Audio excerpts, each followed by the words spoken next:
할렐루야. 하나님의 사랑과 은혜가 이 시간에도 풍성하기를 축복합니다.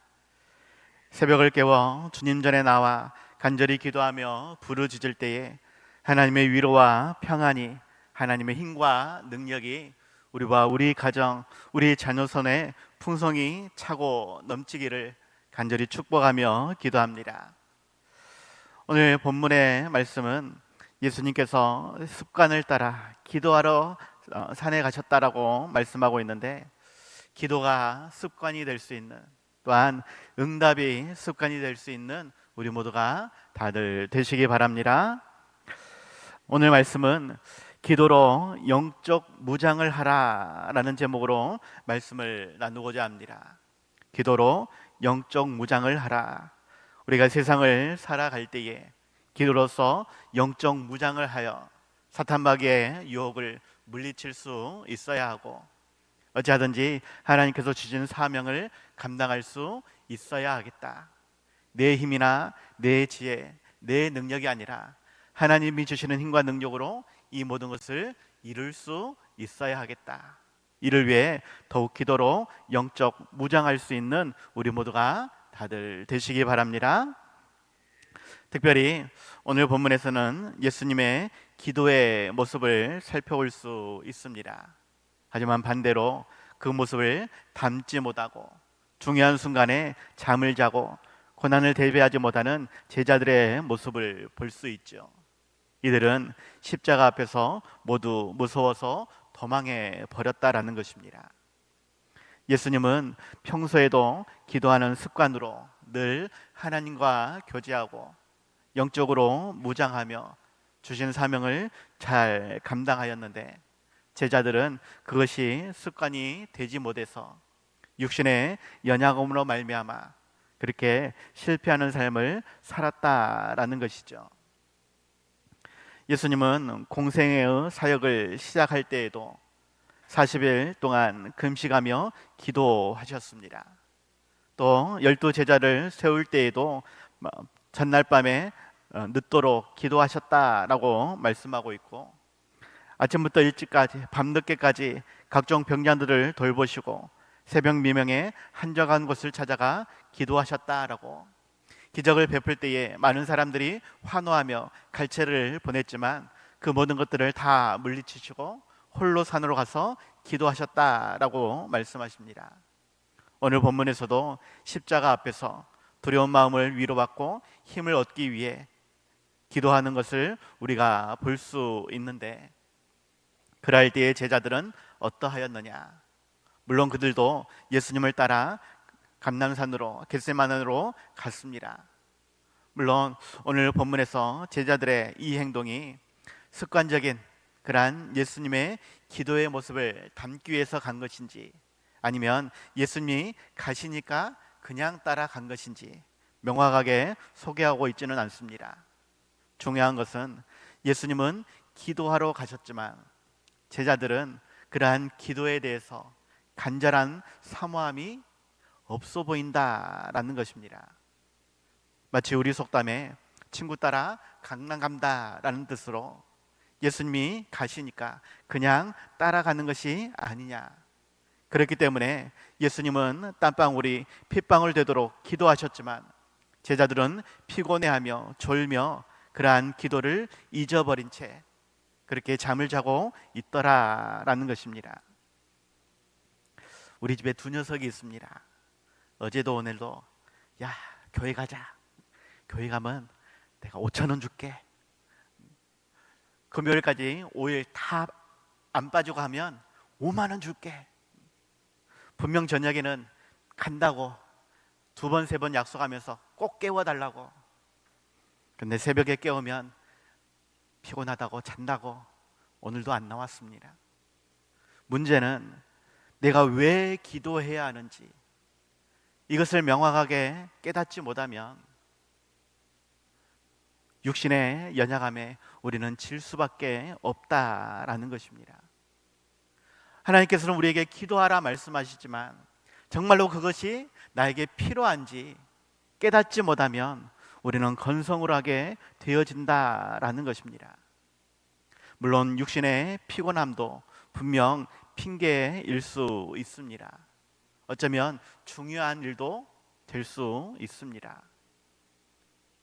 하지만 하나님이 그것을 모르기 때문에, 예수님이 모르기 때문에 제자들에게 피곤하지만 깨어나서 기도하라 라고 말씀하시는 것일까요?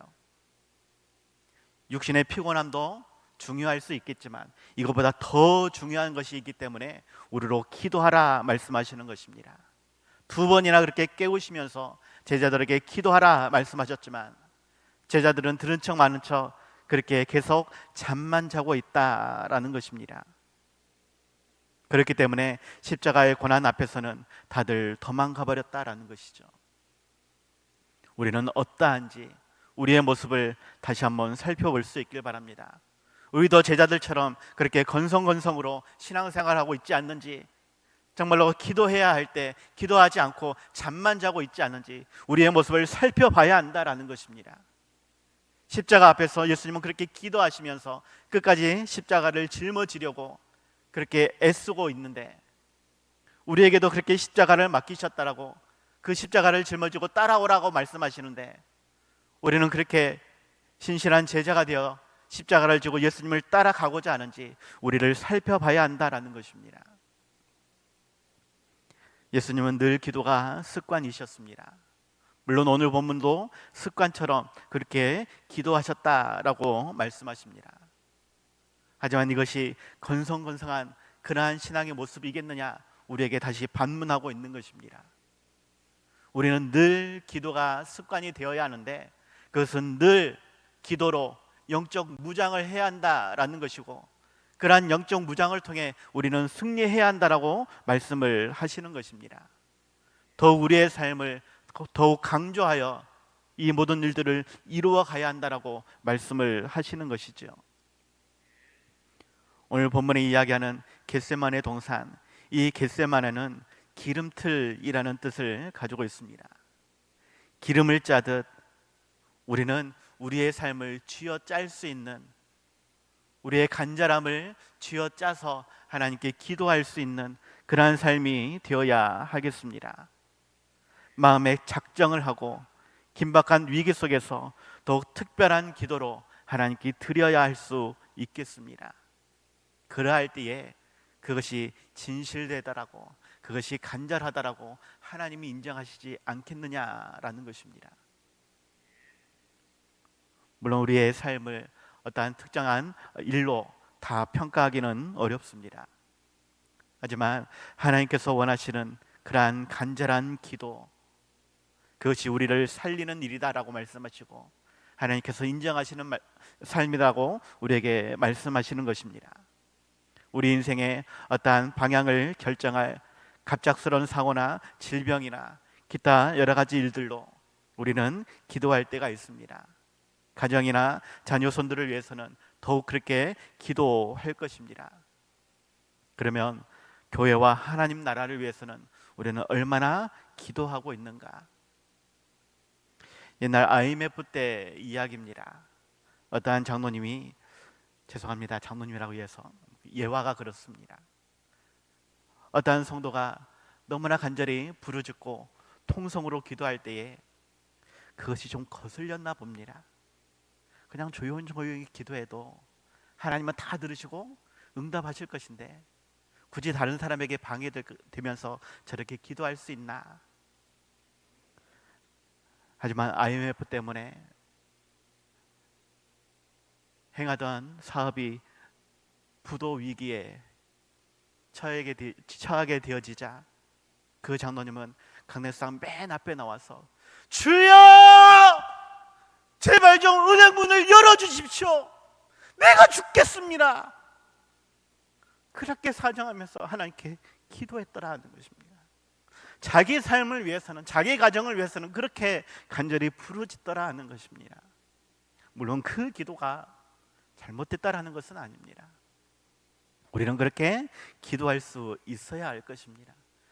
하지만 하나님의 교회를 위해서, 하나님의 나라를 위해서 우리는 이렇게 기도한 적이 얼마나 있느냐라는 것입니다. 내 기도가 아니니까, 당장의 내 문제가 아니니까 지금 제자들처럼 기도해야 될 순간에 잠이나 자고 있는 그런 우리의 모습이 아니냐 하는 것입니다. 기도하는 것과 생각하는 것은 다릅니다. 어떠한 문제를 놓고 왜 이렇게 되었지? 어떠한 문제가 어떻게 해결돼야 되지? 생각할 수 있습니다. 생각하는 것은 물론 나쁜 것 아닙니다. 그런데 하나님은 생각하라고 말씀하는 것이 아니라 기도하라고 말씀하시는 것입니다. 우리가 이렇게 기도해야 한다라고 먼저 예수님이 모범으로 보여주셨다라는 것이죠. 생각하면 생각할수록 사람을 보게 됩니다. 하지 못할 핑계거리만 보게 되어집니다. 하지만 기도하면 반대로 하나님이 보인다라는 것, 기도하면 하나님이 지혜와 능력을 주신다라는 것, 기도하면 우리의 모든 삶을 이끌어갈 수 있는 하나님의 능력이 임한다라는 것을 기억하시기 바랍니다. 예수님은 그것을 위해서 지금도 이렇게 기도하고 있다라는 것이에요. 오늘 보면 42절에서 이르시되 아버지여 만일 아버지의 뜻이거든 이 잔을 내게서 옮기시옵소서. 그러나 내 원대로 마시옵고 아버지의 원대로 되기를 원하나이다 라고 기도합니다. 땀방울이 핏방울 되도록 기도하고 있습니다. 이 기도는 고난의 잔을 옮기는 것이 아닙니다. 나쁘게 말하면 고난의 잔을 옮기려고 했다라면 차라리 예루살렘을 떠나면 됩니다. 가룟 유다를 막으면 되었고 예수님을 따르는 사람들을 규합해서 대항할 수도 있었습니다. 아니, 전능하신 하나님이신데 무엇을 할 수 없겠느냐라는 것입니다. 바다 위를 걸으신 하나님이, 폭풍우를 잠잠케 하시는 하나님이, 귀신도 내어 쫓으며 죽은 자도 살리시는 하나님이 십자가를 물리칠 수 없겠느냐, 외면할 수 없겠느냐, 충분히 하실 수 있는 하나님이다라는 것이에요. 마태복음 26장 53절에서 너는 내가 내 아버지께 구하여 지금 12군단 더 되는 천사를 보내시게 할 수 없는 줄 아느냐, 베드로에게 이야기하셨습니다. 예수님은 분명 그렇게 하실 수 있습니다. 하지만 하지 않으셨습니다. 왜? 우리를 살리기 위해서. 예수님이 죽으셔야만 우리가 살기 때문에 예수님은 기꺼이 그것을 감당하고자 땀방울이 핏방울 되어지도록 3번씩이나 간절히 기도하셨다라는 것입니다. 그러면서 우리에게도 그렇게 기도해야 한다라고, 그래야만 사명을 감당할 수 있다라고, 십자가를 질 수 있다라고 말씀하고 있는 것입니다. 여러분에게 십자가가 있습니까? 분명 우리에게 십자가를 맡기셨다라고, 우리의 십자가를 주셨다라고 말씀하시고 그것을 짊어지고 나를 따라와야 한다 말씀하셨는데, 과연 여러분에게 그 십자가가 있습니까? 그 십자가를 짊어질 그러한 사명감이 있습니까? 그렇다면 더욱 기도할 수 있길 바랍니다. 간절히 부르짖을 수 있길 바랍니다. 내 힘이나 내 능력으로 이것을 감당하겠다가 아니라 하나님의 말씀대로, 하나님의 뜻대로 감당하겠노라 고백하며 간절히 기도하고 그렇게 십자가를 짊어지고 예수님을 따라갈 수 있어야 한다라는 것입니다. 기도로 십자가를 지나가도록이 아니라, 비껴나가도록이 아니라, 그것이 하나님의 뜻이라면 순종할 수 있도록, 즐거운 마음으로 십자가 질 수 있도록 우리는 기도로 영적 무장을 하며 사명을 감당할 수 있는 삶이 되어야 한다라는 것입니다.